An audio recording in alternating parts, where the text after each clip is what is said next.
السلام علیکم۔ معرکہ کربلا میں امام علی مقام کی قیادت میں جتنے بھی احباب، رفقا، دوست، اہل بیت شامل تھے، ان سب کے کردار کی عظمت کو، شخصیت کی شان کو کسی بھی طرح سے بیان کرنا ہمارے لیے ممکن نہیں، لیکن کوشش کی جا سکتی ہے۔ امام علی مقام کو بھی جب بیعت کے لیے کہا گیا تو آپ نے فرمایا کہ کیا تم لوگ نہیں جانتے کہ ہمارا گھرانہ رحمت کا گھرانہ ہے، ہمارے گھر میں فرشتے آتے ہیں، جبرائیل امی ہمارے گھر جنتی کھانے، ہمارے لباس لے کر آیا کرتے تھے، اور ہماری یہ شان ہے، تو ہم کس طرح سے امت کی باغ ڈور ایک شرابی، ایک زانی کے ہاتھ میں دے دیں، اور ایک فاسق اور فاجر کی بیعت کس طرح سے کر سکتے ہیں۔ امام علی مقام حضرت امام حسین علیہ السلام کے اس فرمان سے ہمیں یہی سبق ملتا ہے کہ ہم بھی آپ کے ہی اسوہ پر عمل کریں۔ جب آپ مدینہ منورہ سے بھی نکلے تو آپ نے ایک آیت قرآن پاک کی پڑھی جس کا ترجمہ یہ ہے، اور وہ اس شہر سے نکلا ڈرتا ہوا، اس انتظار میں کہ اب کیا ہوتا ہے، اور فرمایا اے میرے رب مجھے ظالم فوج سے نجات عطا فرما۔ سورۃ القصص میں یہ آیت مبارکہ موجود ہے۔ اسی طرح سے اب امام علی مقام حضرت امام حسین علیہ السلام کے اس فرمان کا جائزہ لیں تو ہمیں پتہ چلتا ہے کہ آپ نے حق پر سمجھوتا نہیں کیا، اور ہمیں بھی یہی سبق دیا کہ دین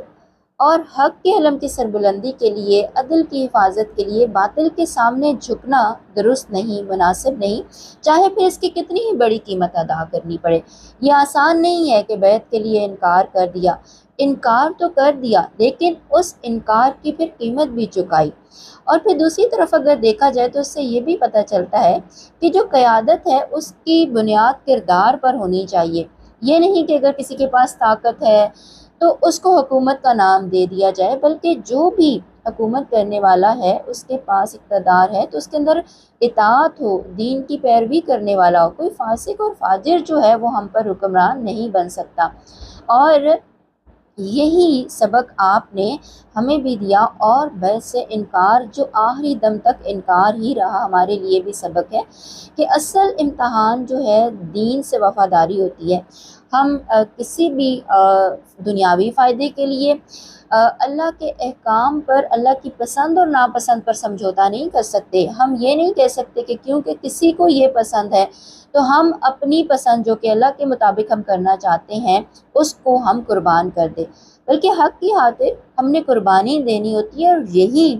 اسوہ شبیری بھی ہے اور ان کا پیغام بھی ہے۔ امام علی مقام نے بھی اپنے خاندان کو، ہر طرح کی آرام کو، آسائش کو راہ خدا قربان کیا تاکہ اللہ کی رضا کو پایا جا سکے، اور یہ صرف دعویٰ یا زبانی کلام عشق نہیں تھا، بلکہ یہ قربانی ہے جس کے ذریعے انہوں نے یہ فرما دیا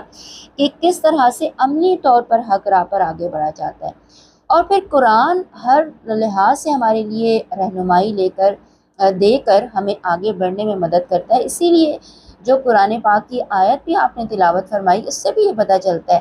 کہ ہر مصیبت اور ہجرت اور آزمائش میں اللہ کا بندہ جو ہے قرآن پاک سے رہنمائی لیتا ہے، اللہ سے مدد ہی طلب کرتا ہے۔ یہ نہیں کہ وہ اپنے زور بازو پر بھروسہ کرتے ہوئے جا رہے تھے، ان کا اللہ پر کامل یقین تھا، ایک توکل تھا، اور یہی توکل ہر مسلمان اور اللہ کے بندے کی سب سے بڑی طاقت ہوتی ہے، کیونکہ آپ نے فرمایا کہ اے میرے رب مجھے ظالم قوم سے نجات عطا فرما دے۔ اور اس دعا سے بھی یہ سبق ملتا ہے کہ حالات کتنے ہی کٹھن ہوں، کتنے ہی مشکل ہوں، ہمارا سہارا صرف ہمارے رب کی ذات ہے، اور وہی ہمارا مسبب الاسباب ہے۔ ظاہری طور پر طاقت نہ بھی ہو تب بھی مسبب الاسباب کا بھروسہ ہمیں فتح یاب کر سکتا ہے۔ اور یہ بھی کہ ہجرت صرف ایک جگہ بدلنے کا نام نہیں ہے، بلکہ جب ہم دین کی خاطر قدم بڑھاتے ہیں تو وہی ہجرت ہے اور وہی قربانی کا تقاضا کرتی ہے۔ ہم نے اپنے دین کے لیے اپنی آسائش کو قربان کر دیا تو یہ بھی ہمارے لیے ایک طرح سے عبادت ہے، کیونکہ ہم وہ عمل اللہ کی خاطر کر رہے ہیں، اور ہر وہ عمل جو اللہ کی خاطر کیا جاتا ہے وہ عبادت کا درجہ پا جاتا ہے۔ حق کا راستہ آزمائشوں سے ہو کر گزرتا ہے، اور امام علی مقام حضرت امام حسین علیہ السلام بھی ہمیں یہی سکھا رہے ہیں کہ وہ اللہ کے محبوب بندے ہیں جو آزمائشوں سے گزرتے ہیں، لیکن اس کے باوجود وہ آزمائشیں انہیں قدم لڑکھڑانے پر مجبور نہیں کرتی، بلکہ وہ ثابت قدم رہتے ہیں۔ تو ہم میں سے جو بھی اللہ کے راستے پر قدم آگے بڑھا رہا ہے وہ امر بالمعروف و نہی عن المنکر کو اپنا فریضہ سمجھے، اور اس راستے پر آگے بڑھتے ہوئے جو حق ہے اس کو حق ہی کہا جائے گا۔ اور اگر کہیں پر باطل قوت سے ہمارا سامنا ہو، باطل اب کیا ہے؟ ہر وہ احساس، سوچ، عمل جو ہمیں حق والوں سے اور حق راہ سے دور کرتا ہے وہی باطل ہے۔ تو جہاں جہاں پر ہمیں حق کا سامنا، باطل کا سامنا ہو حق والوں کو، تو وہاں ہم نے ثابت قدم بھی رہنا ہے، اور اس کی خاطر ہم سے جو بھی قربانی مانگی جائے ہم نے اس کو پیش کرنے سے رکنا نہیں ہوتا ہے، کیونکہ یہی امام عالی مقام حضرت امام حسین علیہ السلام کا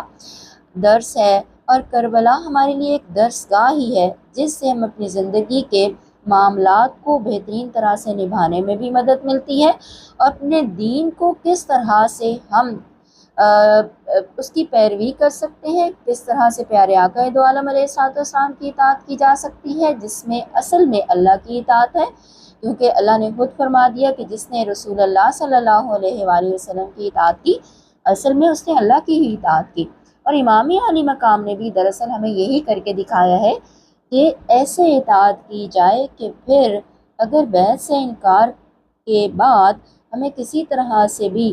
قربانی دینی پڑی ہے تو اس میں اپنا آپ نہیں بچایا گیا، بلکہ دین کے علم کی سربلندی کی خاطر اپنا آپ پیش کر دیا گیا، اور اس کے بدلے میں اللہ کی رضا کو پا لیا گیا۔ تو اللہ کرے کہ ہم بھی اسی طرح سے اپنے اپنے دائرہ اختیار میں رہتے ہوئے یہ سبق جو ہمیں معرکہ کربلا سے ملتا ہے اس پر عمل کر سکیں۔ آمین۔